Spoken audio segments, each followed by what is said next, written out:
Hi everyone, and welcome back to my channel, or welcome to my channel if you're new.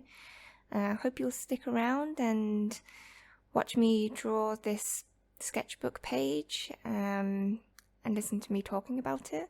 I thought maybe this time I would actually explain a bit more of my process and my decision to actually do this challenge and all of that fun stuff. So anyway, this year we're in February. No, that's wrong. So in October, when it was Inktober, I decided to take part, and I found that normally I don't like to put myself under loads of pressure because I end up quitting really easily. So as soon as I sign myself up for a challenge, I go in like all guns blazing and just really excited and so motivated, and I burn out so quickly.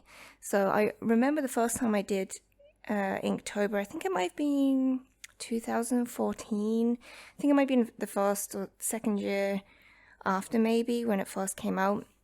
And I remember I did that and I had so much fun with it. And I think I might share a few images because it's interesting to look back at your old artwork and see how far you've come.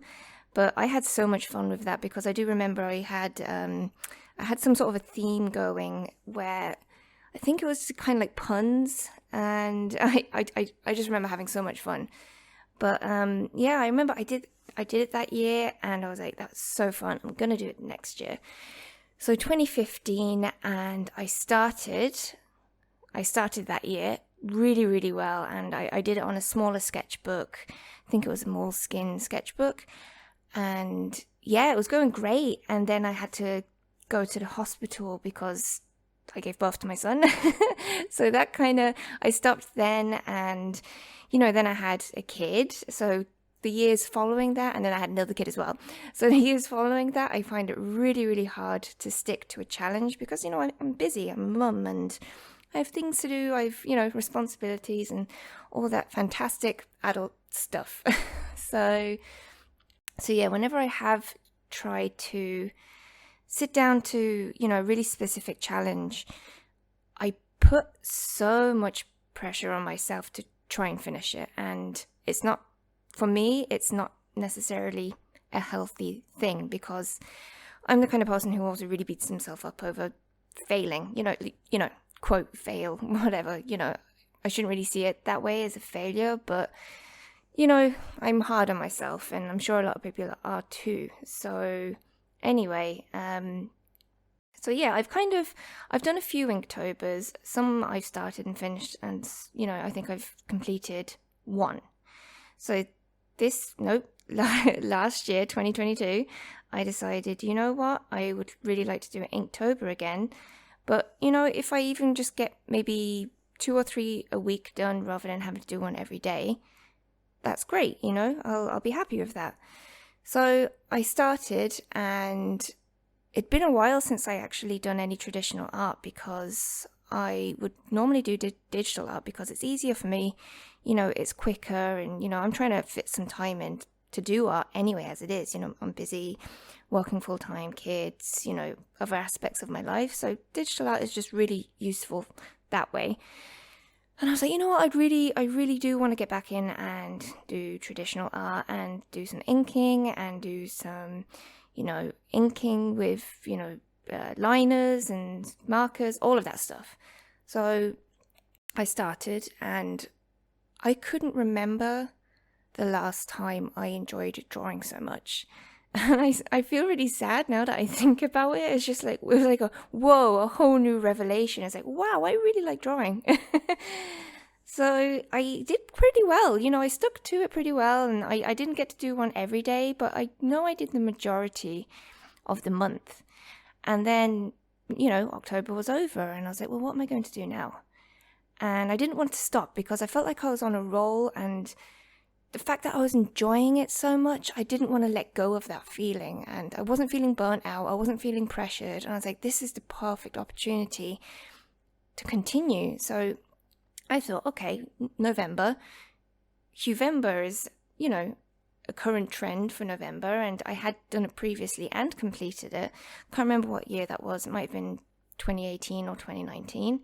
And I did that digitally, but I was like, no, I really want to do this with markers again because I'm just enjoying it so much. So I did. And my plan again was no pressure. You know what I'll do? I will pick the color groups of the Copic marker chart, and there's something like 10 groups of colors. And I was like, if I do just 10 illustrations, that'd be great. I'd be really happy with that. But then I was like, no, I would really like to do one every day. So my plan was to do maybe just like a portrait every day. And then on the third day, I would do a character sheet, which is what you see me doing now. And that actually turned out really, really well. Like I actually stuck to the entire month. And not only that, I did do a character sheet for every color group, but I also did the portrait every single day as well, which is a shock to me. And even when I talk about it now, I can't believe I didn't quit. So yeah, that's what I did. I did the character sheets, and I did a different kind of character for each color. And you'll see these two, you know, I'll put these up and I'll talk about those. But yeah, so I started with the yellows, and that's in a previous video where you can see that character. And it's just a bright, bubbly kind of sunshine character. You know, it's yellow. And this one here is the kind of orange colors, and again, another really bright and bubbly character. And my goal really was for my portraits for that month was going to be really minimalistic. So I would use maybe 3 or 4 colors from that group, and that was it. I wasn't going to go overboard, just 3 or 4, see if I could make it work with a minimalistic approach. And I really enjoyed that because it took a lot of the stress of decision making. You know, when you're like, which marker should I use, and which would be the best one for the shadows here and the undertone, and I didn't have to worry about that. If I have 3 markers, I've got a dark one, a light one, a medium tone one, I'm going to have to try and make it work for this portrait. And it's amazing what you can do with so little. And I'm definitely going to do more of those, I think, because it really gave me the chance to just really enjoy it. And yeah, I'm definitely going to do that again. But then I decided, because, you know, it's a challenge in itself, but, you know, I have to make it more challenging because why not? So I decided then for these actual character spreadsheets, for these actual character sheets, I decided, well, wouldn't it be kind of cool if I had to use every single marker in that color group? I don't know why, you know, I mean, I've seen, you know, YouTube videos where people are like, oh, I'm going to use every single blue and every single purple, and, you know, they might have hundreds of those colors and they're determined to use every single one of them. But I thought, well, it'd be nice to try and use every single marker of that color group just on this page. So that was my thought process behind that. And it was probably harder than I thought it was going to be honest, because some of the groups have a lot of really, really light, almost colorless colors, which, you know, doesn't make any sense, but they are so pale that they don't really show up on the paper. And so I was like, well, how am I going to use these? And a lot of them I would just kind of cheat, and I would do them as like a little background, just a colored background behind the character. But I don't care, you know, I say it's cheating, but I still used it, so whatever, it's on the page. So that was kind of my idea for these, was just get the colors down, keep it consistent that I have it on, you know, it's the same character across the page. But also it was giving me an opportunity to practice anatomy as well, because with the minimalistic portraits, it's just, you know, the bust up or even just the head. So I wasn't really getting much practice in with anatomy, and I desperately need to practice anatomy. You know, even at the best times, I need to be practicing. So again, I thought, let's just throw it in as an additional challenge. Let's make sure that the character sheet has some sort of half body, full body pose if I can, and that's what I did. So yeah, I enjoyed it. I did enjoy this challenge, and I don't know, would I do it again? Yeah, absolutely I would. I would definitely do it again. It was really interesting because I found that I had improved significantly in just 2 months. Now that's how I personally feel, and I'm basing that on my confidence. My confidence levels have definitely increased so much. Like I can't even really describe the confidence that I have gained in just 2 months of constantly drawing, constantly using markers, constantly, doing the line art, as you can see here with the gel pen.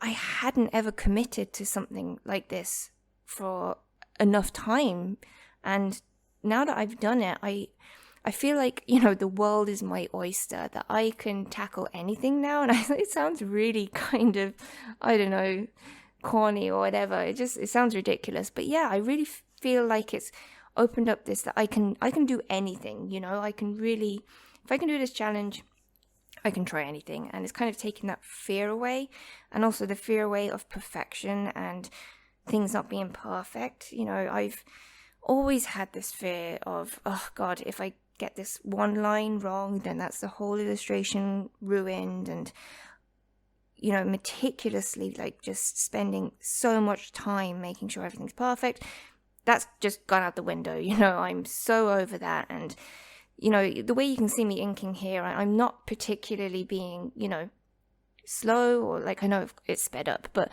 I'm not being deliberate. I'm just going with the flow. And I really feel like that's helped me to kind of loosen up in my art as well, because before it was definitely stiff. Like, you could see it in my figures that it was stiff, and my lines weren't that confident. And yeah, but I definitely feel like it has really, really, really helped. And yeah, I'm just really glad that I decided to create this challenge for myself within a challenge within a challenge. Yeah, I'm crazy. So yeah, I really hope that you've enjoyed this video. Please let me know what you think in the comments, and did you take part in Inktober or Uvember, and do you plan to do it this year? Let me know, and let me know what you think of my drawing and my ramblings, and do you agree? Do you feel the same? So anyway, thank you, and I'll see you in my next video.